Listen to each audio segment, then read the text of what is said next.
and it rained a little. And I'm glad that the weather is good today. Good evening, everyone. Magandang nursing po sa inyong lahat. Good evening. Palakpakan niyo po ang ating mga sarili for being here tonight.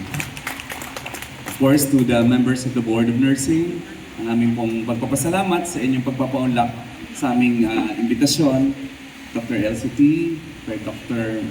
Ma'am Salvani, Ma'am Marilu Ong, there. And to the President of the PNA, my newfound friend, Dr. Melvin, and to the governors, the presidents of the chapters, of course, special shout out to the ADPCN attendees of tomorrow's event. Palakpakan niyo po yung mga deans who are here with us today. I'm watching the arrival of Ma'am Grace, who I had a dinner last week in Baguio. And of course, the members of the press, Tito Nes, Nestor Cuartero, maraming salamat, and the bloggers who are present here, and the members of the press. I love nursing. I had to admit, I did not like this course when I started in the Pontifical University of Santo Tomas. Probably that was the reason why I was not the best student of Ma'am Ida and of Ma'am Mila. But then I started to love it. I started loving it when I found the academe. And this is where I found my niche. And probably I'm following the footsteps of Dr. Bercelo, who is one of the best teachers you can find in nursing. I love PNA. I've been a member of the PNA since day one of my being a professional nurse. Kahit hindi ako sinuportahan ng PNA nung eleksyon, as an organization, mag-move on ako. No, I love PNA because this is our only organization. I love Mamila, of course, and the centennial celebration. Palakpakan niyo po, congratulations for 100 years. Go Ste, Ma'am Ida. You know, my inspiration to produce this film was the question I had to ask Mamila: how do we immortalize the 100-year celebration? That was my question.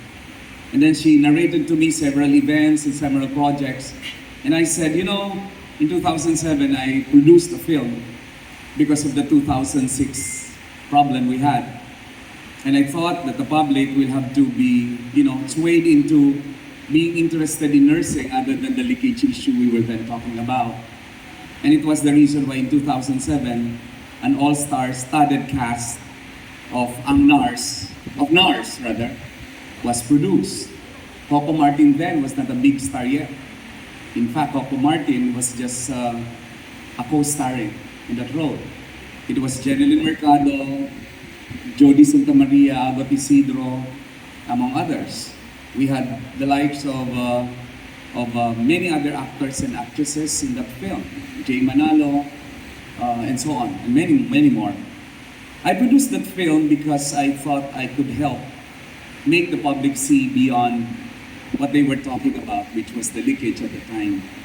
And then, in 2017, I produced another film, and this time it's Maestra. And Maestra gathered several awards. Maybe my director and scriptwriter may want to mention that later. But this time, in 2022, and showing in 2023, the world will stop and watch SIGLO ng KALINGA, stories of nurses inspired by the life of Anastasia Hiron Tupas. I want the nurses to dream, to be nurses again when they watch this film. I want them to commit that in their next lives, they will continue to become nurses because of the pride that we will give nurses watching this film after watching.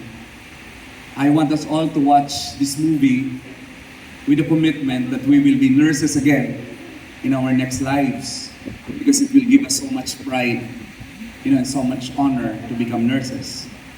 More importantly, I want the public to value and appreciate nursing beyond what they already know. Sabi ni Direk Lem, if I may quote you, Direk, hindi ko alam kung part na sasabihin mo mamaya, pero ang intention namin dito ay pagurin natin ang mga nanunood Pagurin natin sila sa panunood sa ginagawa natin para pag pagod na sila, sasabihin nila, ang hirap palang maging nurse at hindi pala pwedeng bobo ka para maging nurse. I want to celebrate that necessity for competence in nursing beyond what they probably are boxed into believing that we're just following doctor's orders and just, doing the jobs that they thought we were doing.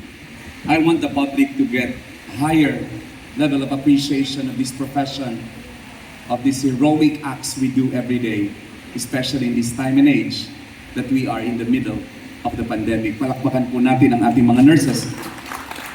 In fact, the song you heard earlier, Bayani ng Mundo, was a song produced, written by Benny Saturno, which I produced as well.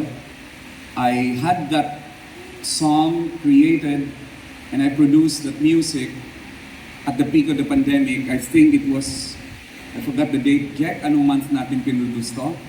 Tinabunan lang namin yan kasi nakalagay kanina frontliners kasi bawal po dito ang BALITA Review Center. No? So tinatabunan ko siya ng frontliners.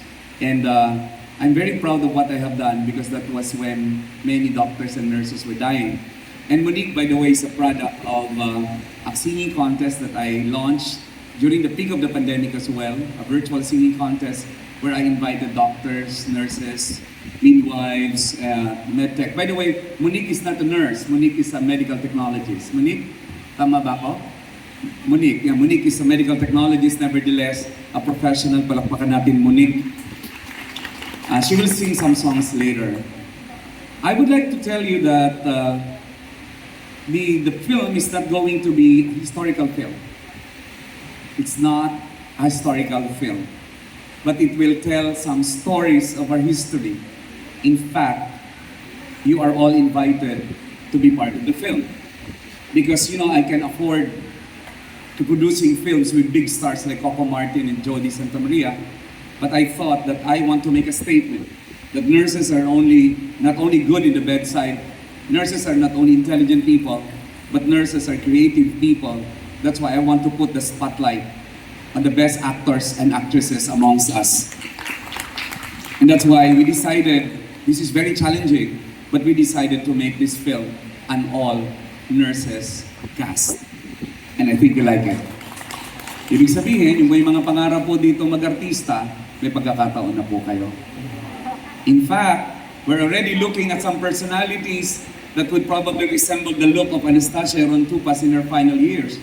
And I have the likes of Lydia Palaypay and Ma'am Agnir and other nurses who are at that age and level. And some of you are probably qualified to to act on some roles. Sister, meron pong role para sa madre. Gusto ko po ikaw na ang gumanap nun. If you like the idea, palakpakan niyo po ako that this is going to be an all actors. And I'd like to tell you that this project is my investment. I'm investing on this, but part of what I signed in the MOA today is that I'm not going to earn a single centavo from this film because every proceeds of this film, after my return on investment, will be donated to the projects of the Philippine Nurses Association. You can just imagine how much money I'm putting in. It's not small.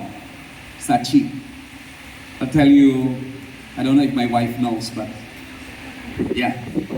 But with my commitment and my love for nursing, isusugal ko po ang ilang milyong piso para po sa programang proyektong ito. And all I ask is to be able to recover my investment, which I think we could. And I'll tell you, PNA, mark my word, you will earn not less than 10 million pesos in this project if you do your part. No profit for me, but you can do a lot of fundraisings for it. And I'm very thankful that I met a lady who over the phone and over several encounters seems to have the DNA of Anastasia Rontupas in her. And she will be joining us in the supervising producers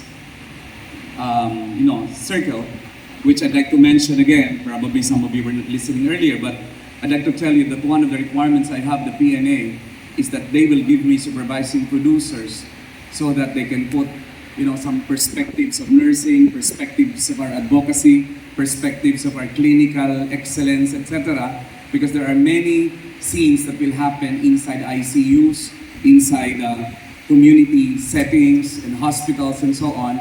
And I'm very happy that they accepted this. Of course, our chairman, our Centennial Committee chairperson, Mami Lalianes. The PNA Historical Commission chairperson, Ma'am Remy Fernandez. Of course, our president, Sir Melvin. I also am very impressed by how they have written the stories of Anastasia Rontupas in the Philippine Journal of Nursing. I'm referring to both of them are not here. I don't know if Ma'am Castor is coming. She committed to come.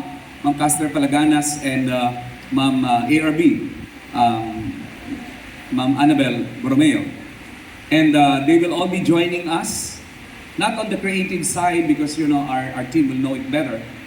And by the way, kung nag-enjoy po kayo sa gala documentation, sample pa lang po yun ang ginagawa namin. Napansin niyo po, hindi naman siguro nakakahiya na gano'n ang naging production. And that's for you, my beloved Madam, of course, ano tawag ko ba sa iyo, ma'am? Ma'am Betty Merritt, of course, requested that. Tinanong niya sa akin kanina, Carl, kung babayaran ko yan magkano? Sabi ko, sisingilin kita ng 200,000 but I'm giving it for you for free. Kasi sobrang love ko kita, Ma'am Betty. And I'd like to mention that when I was given by COMELEC the chance to file, and I was asked to bring 2 people with me when I filed my certificate of candidacy last year, I decided to, of course, bring my wife, and the other one is a representative of the nursing group. And on the suggestion of some nursing leaders, I had with me the privilege to walk COMELEC with Ma'am Betty Merritt. I love you, Ma'am Betty. Now, you have seen 2 films that I have made. Aside from, and we did not include anymore some short films that we did and some productions that we engaged in. Siguro, ang sarap ng pakaramdam nyo, pinagsama namin yung maestra at saka yung nurse. And that's the quality of film that we intend, even better for this one. And I'd like to introduce to you a very good friend of mine. I met him when I had my TV show with Studio 23 and ANC, but he evolved to be a wonderful filmmaker. I had a work experience with him doing Maestra, and Maestra won, Archie, ilang awards na panalunan nito? How many? 18 awards, including international awards, that the film Maestra. Pag may chance tayo mamaya, siguro habang kumakain tayo, i-prepare nyo, pakita natin yung Maestra para magkaroon sila ng idea. Len Lorca is an award-winning director of films like Ned's Project, Maestra, Water Lemon, Intoy Shokoy ng Calle Marino. He started in writing in magazine shows, which he himself eventually directed. When he was finally given the opportunity to direct his first film, Bola, he thought he was going to be the first and last, but it was followed by a string of critically acclaimed films, proving his worth in the industry as a proof of his artistic cinematic skills. Let's watch this.